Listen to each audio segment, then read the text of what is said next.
We are now talking to Oregon State sophomore tight end, JT Byrne. What up, JT?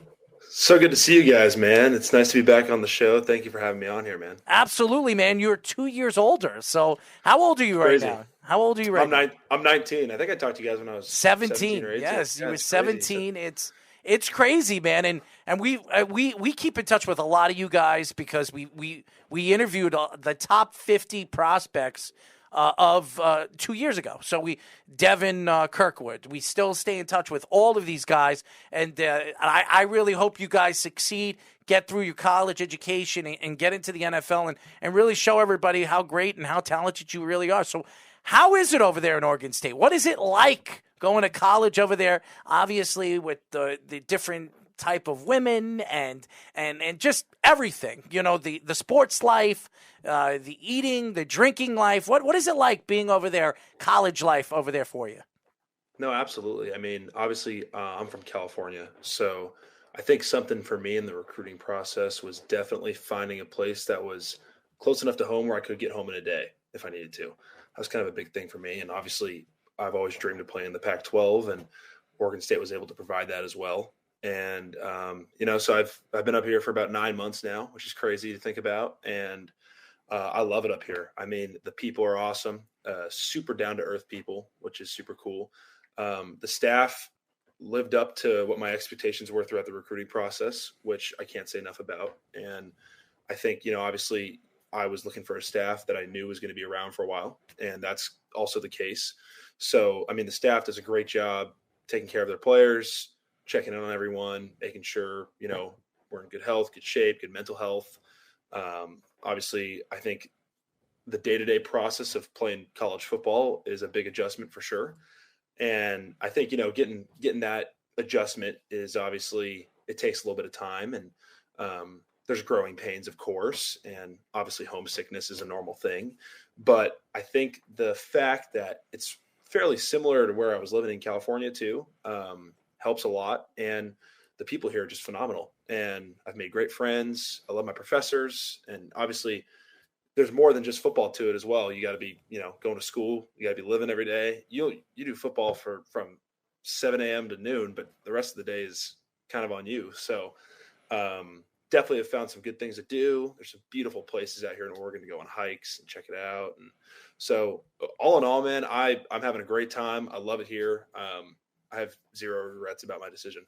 Yeah, I was just going to ask about that. Is there anything off the field? Because Oregon is a very unique state, both geographically and in terms of like the cities that are there. Is there anything that you've done off the field, either with your college teammates or even just in your own time, that have been very fascinating off the field? It's super cool. There's actually a wide variety of waterfalls in Oregon, and that's something that you don't get as much in California. Also, like I live on the coast, so you have the beach and stuff, and we're not that far from the coast, but I think more of like the inland stuff I've been super interested in. And then it was funny. I was kind of the laughing stock on my team when we had one day of snow, and I was like a 5-year-old child. I was running around frolicking in the snow, and everyone's like, "What are you doing, man?" I was like, "I haven't seen snow since I was like 6 years old." So that was kind of cool to see too. And so a little bit of the difference in climate is cool. I've always liked practice. I've never had a problem practicing cold weather. So it'll get chilly here. So that's kind of an adjustment too. But I think, outside of campus, I think seeing some of the scenery, I'm starting to do that more and more and more. I've always been a big outdoors guy too. So Oregon's kind of set up perfectly for that as well. As everybody knows, we are talking to Oregon State sophomore tight end JT Byrne. Now, obviously, you're a sophomore now, so you're going to see more playing time. Have you talked to the coaches going into this up and coming season? Are you going to play more? Are you going to start? Are you going to be playing for a starting position as a tight end on this team? Where do you see yourself moving in to this season's football season? Yeah, absolutely. I mean, so this year was a great opportunity to redshirt, and I kind of embraced that redshirt opportunity. And I was able to watch. We have a guy, Tegan Catoriano. He was our starter this year, and I just watched him at his pro day here today. So that was pretty cool to watch. I think he's got a really good shot at getting picked up fairly early. And so watching a guy like that, and we have another guy that's returning, Luke Musgrave, who's a really good dude, freak athlete. So it's fun to watch guys like that and take as much as you can and learn from them. And honestly, I'm just right now we're in spring ball, and I'm just trying to go in every day just to get a little bit better each day. And watching my reps increase, trying to take advantage of those reps and do whatever I can to contribute. And I definitely have a plan to be on the field and contribute. I don't know in what way next year, but that's definitely the plan, and to make an impact in a positive way and help the team win. And obviously be patient with it too. Obviously football is a long process, and it's a 5-year deal, and I'm totally willing to embrace that and do whatever I can each year just to take baby steps to get better and better and better, and whatever I can do to help the team win.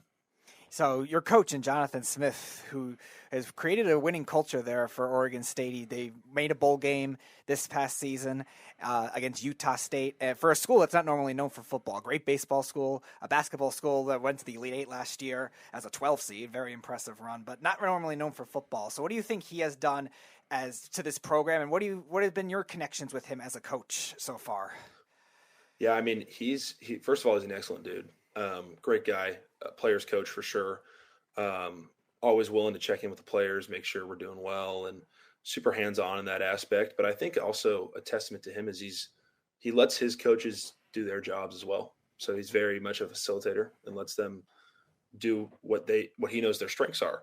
And I have a lot of respect for that as a guy who's running a program, because obviously when you want to run a program, you got to make sure that there's times where I'm sure you want to step in and intervene, but he's very good about letting his coaches do their jobs. That's what he hired them for. And we have an excellent coaching staff, and, everyone shows up every day, willing to work hard. And I think he knows what winning is like too. I mean, he played at Oregon State himself, won a Fiesta Bowl, I believe, against Notre Dame, had some really good players here. And so he knows what that winning culture looks like here. And he's got all of his players that he's recruited now. It's his fresh set of players. It's, after that, it's been, I think this is year 5 coming up for him.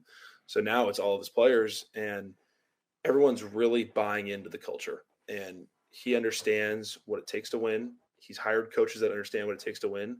He was offense coordinator at Washington when they were extremely good. So he obviously has known how to win in the recent years as well. And so it's no surprise that this program is just continuing to trend in the right direction. And I'm just super grateful to be part of it. JT, you going into college, you were 6'6", 238 pounds. Usually as you go from high school to college, you get bigger, you get stronger. Where are you at right now as a sophomore in college? I mean, going into, the NCAA, going into college football, you were 238 pounds, 240. Are you close to that weight, or did you add 10, 15 pounds of muscle? Where are you at when it comes to, your body and your strength? Yeah, I kind of joke about it. I think I'm a very similar weight, but the weight's in much different places. So I think that's what you got to tell the ladies. But no, like our strength staff is phenomenal. So I think, getting here right off the bat, I was kind of willing to embrace the fact that it's going to take a little bit of a while to get your body in the way you want it to be. And obviously by year 4, year 5, I hope it's in a completely different spot too. I'm definitely going to try to keep slowly adding on weight, but I'm sitting about 245 right now at the moment. And I've really focused, and we do a lot of testing, kind of like body mass, body fat index. And each time I try to add more muscle while reducing body fat percentage. So if you can keep that weight consistent, but your body fat percentage is dropping, then you're adding muscle. So that's something that I really try to emphasize. And obviously a lot of that comes with nutrition, because we're working out enough where you don't have to worry about that as much because they're taking care of that for you, but nutrition's a lot on you. And I didn't really realize that till I got out of high school. And obviously you miss the home cooked meals, but sometimes that's better for you when you are, on a better eating program, embracing that. And also kind of the education about what you're eating. And I think that's super important. I don't think people understand that until you truly are saying, okay, why are you eating this? Or what is this doing to help you? And if you can understand that, then you can eat that food with a purpose. And how much are you benching and how much are you squatting right now as a sophomore? So we haven't done maxing out in a while. But it's funny. My weights have jumped significantly just because I wasn't very familiar with the weight room in high school, but since I'm still considered like in the freshman class, we don't back squat yet. We back squat in year 2. So, I mean, we're front squatting, and that's in the 300s, and benching's in the high 200s. Good for and you, man. That's for volume of 1 or 2 reps Of course. on those days. Of But course. obviously, with more reps, the weight goes down. Of course.